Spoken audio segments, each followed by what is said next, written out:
Hello, and a big welcome back to the channel, guys. My name is Explosion789, but you may also know me as Nick, and if you haven't guessed it, today's video is going to be all about Danzaburo.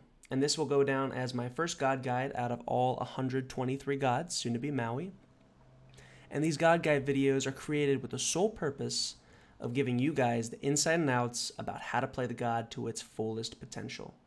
I'm going to be showing you how to maximize their damage with the bread and butter combos, the potential roles that they can fill throughout the game, as well as the build archetypes. I'll give you skill leveling orders and all the quirks, features, and details you may or may not know about the god. So there's really something for everyone here. Think of this as the all-in-one, one-stop shop, everything you need to know about today's god, Danzaburo. So strap yourselves in, we got a lot to cover. Let's dive right in.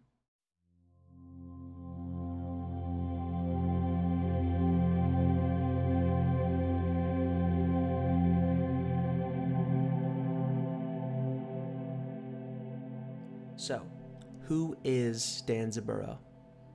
Danzaburo is a hunter or ADC, attack damage carry, and is typically found in the carry/duo lane. However, while he will find most of his traditional success in the duo lane, he can perform well in multiple other roles. In the jungle, if the player has a strong grasp of his kit and knows to be with his rotations, he'll be very potent. And I myself have had decent success in the solo lane if I like to farm and, choke out the solo player. His early game is more than decent thanks to his strong buff clear, lane clear, and low mana usage. More on that later. But ultimately, Danzaburo is a trickster god, one who uses his abilities to throw off the enemy team constantly and to make sure that he is always in control of the battlefield. And while he excels on the one-on-one scenarios, he is well equipped to handle multiple enemies at once or to safely flee the scene and reevaluate the situation. Personal difficulty rating, I would give him average, but with a high skill cap for sure, leaning more towards the difficult end of our scale here. But that's Danzaburo. What does he do?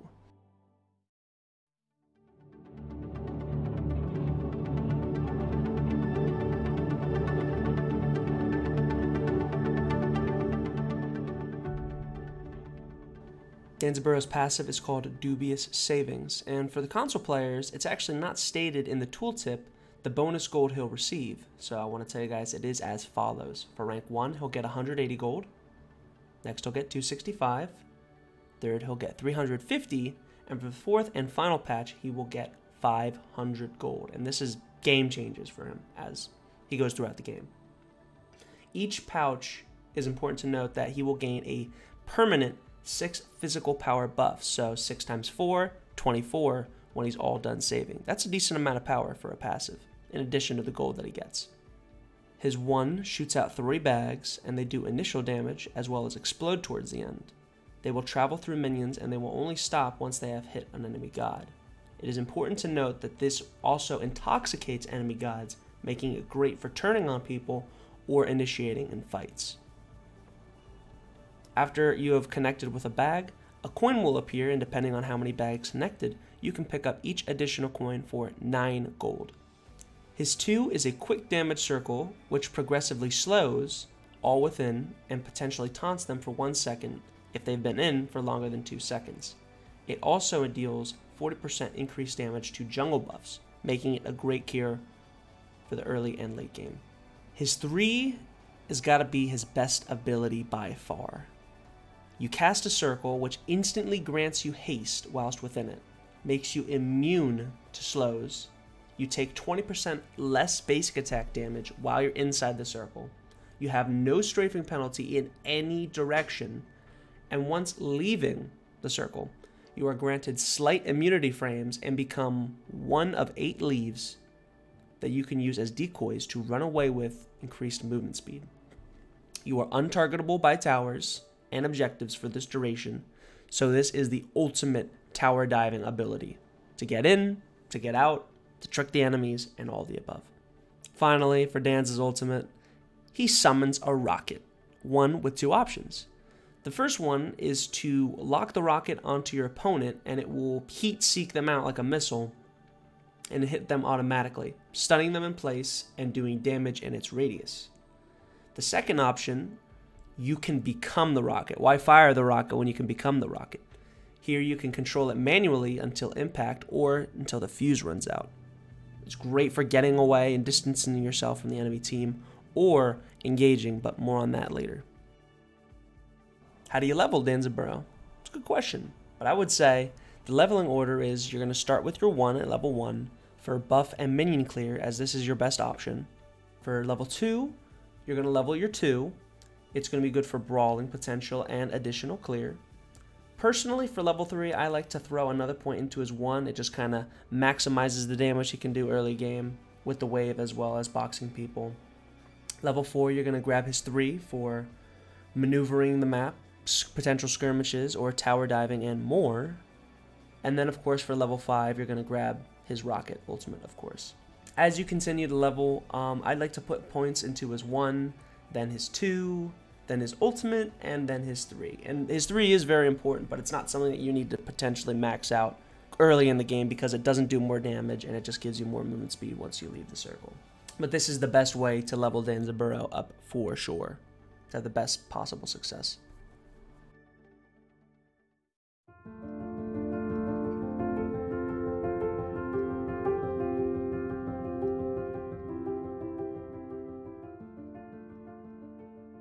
Now the cool thing about Danzaburo is that he has multiple combos for every situation. It really depends on who you're dealing with. If it's a melee or ranged Danza, you can do it all. But the first bread and butter combo is going to be diving right into the rocket, hitting them, sneak in a basic, throw your 1, sneak in a basic, do your 2, sneak in a basic, and then use your 3 to kind of give a little bit of safe distance away from them. Try to stay within the range of your sake pot so that it will absorb damage. Next combo is you toss his 2 right on top of them. Then once they're stunned, or taunted I should say, then you're going to throw your 1. Then you're going to use your 3 to again get some safe distance away from them. And then finish them off with their 4, your ultimate, if they're not already dead. The final combo that Danza really has, and this is if you're facing more of a ranged character, one that can fight back from you at range, is you're going to pop your 3, then you're going to go into your 2 again to lock them down, then you're going to throw your 1, and then launch your ult. And a lot of these combos are pretty similar, but it definitely varies on who it is that you're dealing with. But he has very, very good combos, guys. A lot of damage in a quick amount of time.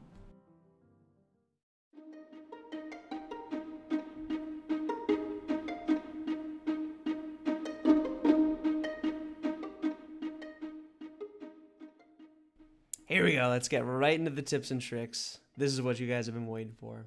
Number 1, if fighting a ranged god, use your 2, your sake pot, to block the basic whilst fighting them. It's good to throw it on them and get the taunt, but once they haven't killed it, because it has 4 hits max rank to destroy, just weave like it's a Loki decoy. You're going to block a lot of basics and a lot of damage. 2, use Danza's 2 to block off choke points for your team. At the very least, this is going to slow down the enemy, guys. So if you guys are running away and there's a choke point through the jungle you're going through, just turn around 180, throw that sake pot down. It'll block the whole thing and it will slow them down. Number 3, Danzaburo's ultimate is very, very loud and can be heard from afar. I like to try casting it from the jungle, and your opponent won't see what's coming. Oftentimes, they're like a deer in the headlights. They just see a rocket coming to them. They're like, should I leap? Should I pop a relic? I don't really know what to do. And they're not going to have the reaction time to deal with you, making for an easy pick. Number 4, if firing his rocket in a lane against your opponent, try and bait their relics and loop around them. What I mean this is, so fire your rocket, refire it so that you get inside it, right inside them. But then at the last second, they're going to pop a relic and just loop around them. And by the time their Aegis or beads has expired, then slam into them. Or once they've used their jump or something like that. You have a long fuse time with the rocket. Use it to your advantage, guys. You're really going to punish them once they mess up. Tip number 5, guys, and I've touched on this earlier, but Danza is untargetable with his 3. So it makes it the perfect diving towers attack strategy for aggressive players.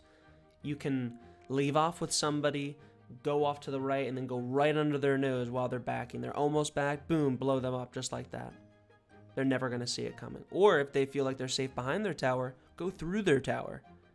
And one thing I like to do is try to act like you are a decoy, if that makes sense. And so once you've popped your 3, try moving in one single line and not twist around so much, because then they're going to think that you're just a decoy and it's going to sell it even more.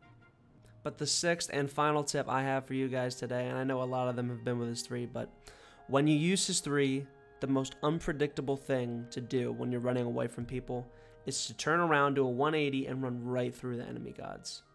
There's no collision with the gods, and they rarely expect it, so most of the time you guys are going to get away, and you're going to have some crazy instances where you're going to give them the slip. It's a lot of fun.